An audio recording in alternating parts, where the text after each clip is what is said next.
Hello viewers, அனைவருக்கும் வணக்கம். ரிஷபராசி தனித்தன்மைகள். ஒவ்வொரு ராசிக்கும் ஒரு தனித்தன்மைகள் காணப்படுகின்றன. அந்த ராசியின் குணங்கள் அந்த நபருக்கு பொருந்துகின்றன. ராசியின் குணங்களுக்கு ஏற்ப அந்த ராசிக்காரர்களின் குணங்களும் அவ்வாறு காணப்படும். பொதுவாக மேஷம் முதல் மீனம் வரை இருக்கும் ராசிகள் ஒவ்வொரு ராசிக்கும் ஒரு சில சிறப்பம்சங்கள் காணப்படுகின்றன. அதே சிறப்பம்சங்கள் அந்த ராசியை ஏற்றிருக்கும் அந்த நபருக்கும் அதே குணங்கள் அமையப்பெறும். அதை பற்றி தான் பார்க்க போகிறோம். பொதுவாக ரிஷபராசி என்று எடுத்துக்கொண்டால் அதனுடைய ராசியின் வடிவமே காளை போன்ற ஒரு வடிவம் உடையது. காளை என்று சொன்னவுடனேயே உழைப்புத்திறனை வெளிப்படுத்தக்கூடியது. எவ்வளவு பாரங்கள் இருந்தாலும் அதை எடுத்துக்கொண்டு போகும் தன்மையுடையது. அதே போலதான் ரிஷபராசிக்காரர்களும் கடுமையான வேலைகளை சிறப்பாக செய்து முன்னேற்றம் காண்பவர்களாக இருக்கிறார்கள். உழைப்பாளிகள் எவ்வளவு பெரிய கடினமான வேலைகள் இருந்தாலும் கூட அதை ஒரு பொருட்டாக எடுத்துக்கொள்வதில்லை. சாதாரணமாக செய்து பாராட்டுகளை பெறுகிறார்கள். தன்னுடைய குடும்பத்தையும் தன்னுடைய உழைப்பினால் முன்னேற்றம் காண வைக்கிறார்கள். அன்புக்கு அடிபணிந்தவர்களாக இருக்கிறார்கள். பாசத்திற்கு கட்டுப்பட்டவர்களாக இருக்கிறார்கள். இதில் சொல்லப்போனால் மிகுந்த உழைப்பாளிகள் அளவு கடந்த விசுவாசிகளாகவும் காணப்படுகிறார்கள். தன் குடும்பத்தை ஒழுங்கமைப்பு கட்டுப்பாடுடன் மிக நேர்த்தியான முன்னேற்றத்தை அமைத்துக் கொடுக்கிறார்கள். இதில் ஸ்திர ராசி பொதுவாக ராசி கட்டங்களில் 4 வகைகளாக பிரிக்கப்படும். அவை முறையே சரராசி, ஸ்திர ராசி, உபயராசி, காற்று ராசி என்று ஜோதிட சாஸ்திரத்தில் சொல்லப்படுகிறது. அதேபோல ரிஷபராசிக்காரர்கள் ஸ்திர ராசி என்ற வகையை சார்ந்தவர்களாக இருக்கிறார்கள். ஸ்திர ராசி என்றால் ஆழமான செயல்பாடு உடையவர்கள் என்பதையும் முன்பின் யோசித்து அதன் பின் செயலில் இறங்குபவர்கள் ஆக இருக்கிறார்கள். ஒரு காரியத்தை பொறுமையுடன் அதை முழுமூச்சுடன் விடாமுயற்சியுடனும் செய்து வெற்றி காண்பவர்களாக இருக்கிறார்கள். இதனால் இவர்களை ஸ்திர ராசி என்று அழைக்கப்படுகிறோம். மற்றும் மிக நேர்த்தியான ஒரு ஒழுங்கமைப்புடன் இவர்கள் காரியங்களை ஆற்றுவார்கள். நிலம்.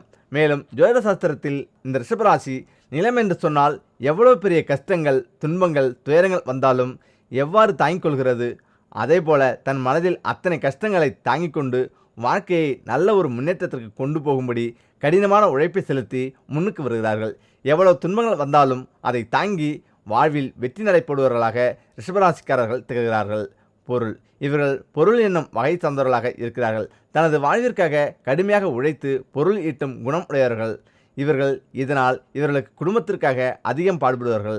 ஆக தனது அன்புக்குரிய அவர்களிடம் இருக்கும் அதிகமான பாசத்தையும் நேசத்தையும் வெளிப்படுத்துபவர்களாக இருக்கிறார்கள். அன்புக்காக ஏங்குபவர், அன்புக்கு கட்டுப்பட்டவர்களாக காணப்படுகிறார்கள்.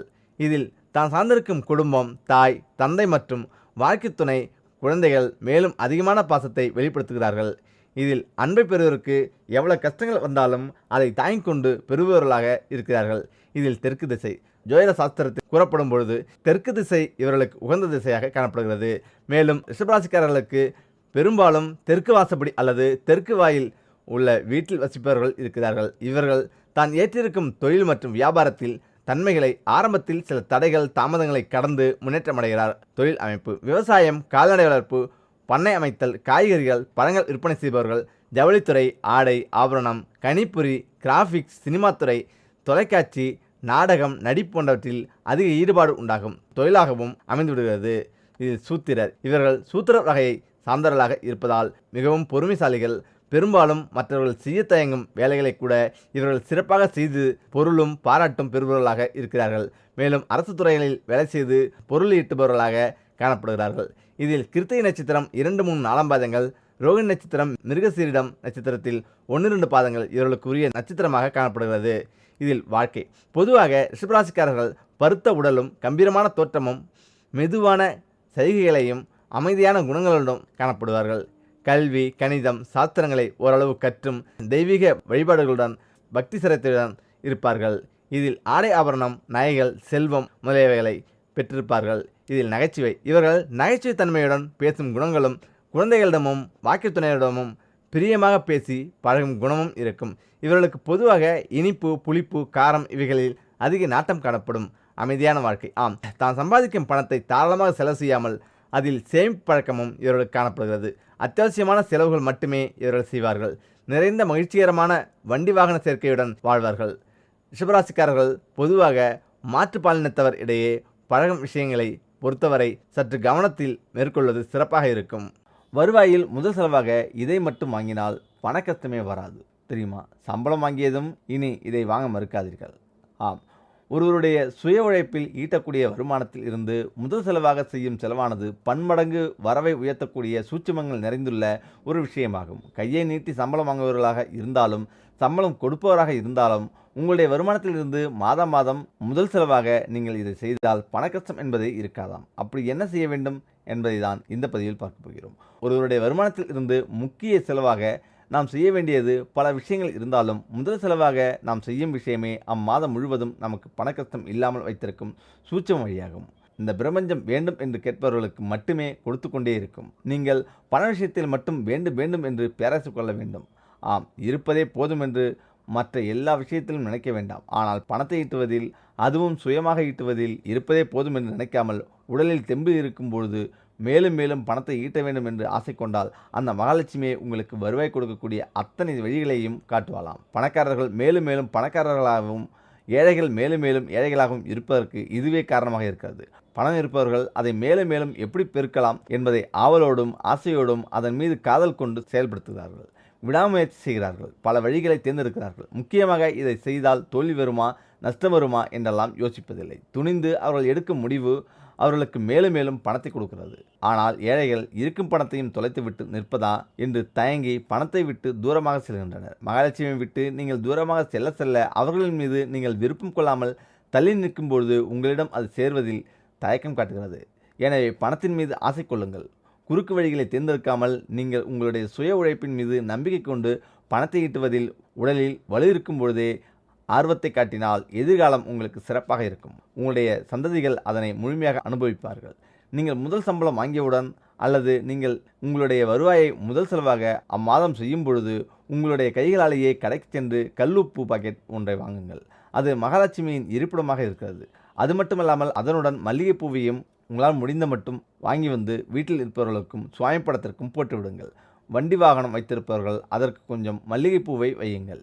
இதுபோல உங்களுடைய வருமானத்தில் முதல் செலவாக உப்பும் மல்லிகைப்பூவும் வாங்கி இவ்வாறு செய்வதால் அம்மாதம் முழுவதும் வீண் விரயம் ஏற்படாமல் வரவானது வந்து கொண்டே இருக்கும். நீங்கள் பணத்தை ஈட்டக்கூடிய பல்வேறு பாதைகளும் திறக்கப்படுமாம். கடன் தொல்லை தீர, சுபகாரிய தடை விலக, சகலவிதமான சௌபாக்கியங்களையும் பெற தினமும் இந்த ஒரு வரி மந்திரத்தை உச்சரித்தால் போதும். அந்த அளவுக்கு செல்வம் பெருகும். வாழ்க்கையில் வரக்கூடிய அத்தனை பிரச்சனைகளுக்கும் தீர்வு காண சாஸ்திர ரீதியாக நமக்கு நிறைய குறிப்புகள் கொடுக்கப்பட்டுள்ளது. அதையெல்லாம் நம்பிக்கையோடு பின்பற்றி வருபவர்களுக்கு நிச்சயமாக கைமேல் பலன் கிடைக்கும். இருப்பினும் இப்படி சாஸ்திர ரீதியான பரிகாரங்களை பின்பற்றும் போது இதனுடன் ஒரு சில நல்ல காரியங்களையும் நீங்கள் செய்து வர வேண்டும். அப்போதுதான் பரிகாரத்தின் மூலமும் பலனை சீக்கிரமாக பெறலாம். உதாரணத்திற்கு, உங்களுடைய வீட்டில் திருமண வயதில் ஒரு பெண் அல்லது ஆண் இருக்கிறார்கள்.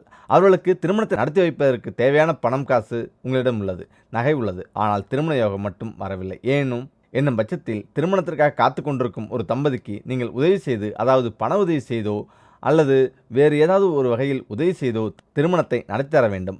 இப்படி செய்தால் உங்கள் வாழ்க்கையில் இருக்கக்கூடிய திருமண தடை விலகும் என்பது குறிப்பிடத்தக்கது. இந்த சூழ்நிலையில் கடன் வாங்குவது பெரிய தவறாக சொல்லப்படவில்லை. கடன் வாங்காமல் வாழ்க்கையை நடத்த முடியாது என்ற சூழ்நிலை இருக்கிறது.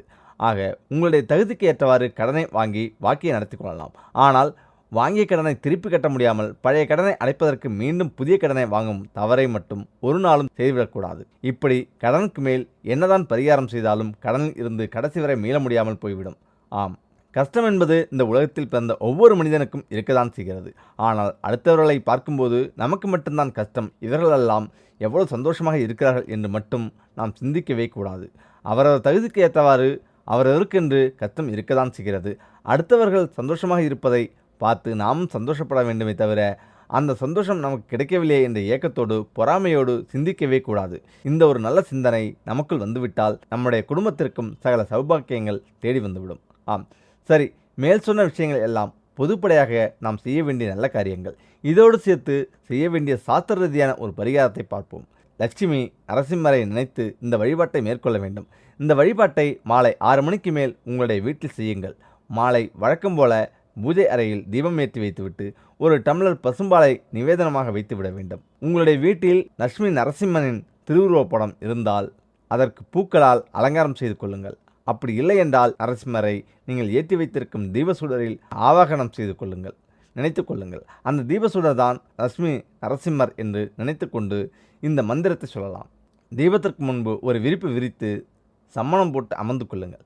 லட்சுமி நரசிம்மம் பிரபத்தியே இந்த மந்திரத்தை 108 முறை உச்சரித்துவிட்டு உங்களுக்கு எந்த பிரச்சனை தீர வேண்டுமோ அதை பிரார்த்தனை செய்ய வேண்டும்.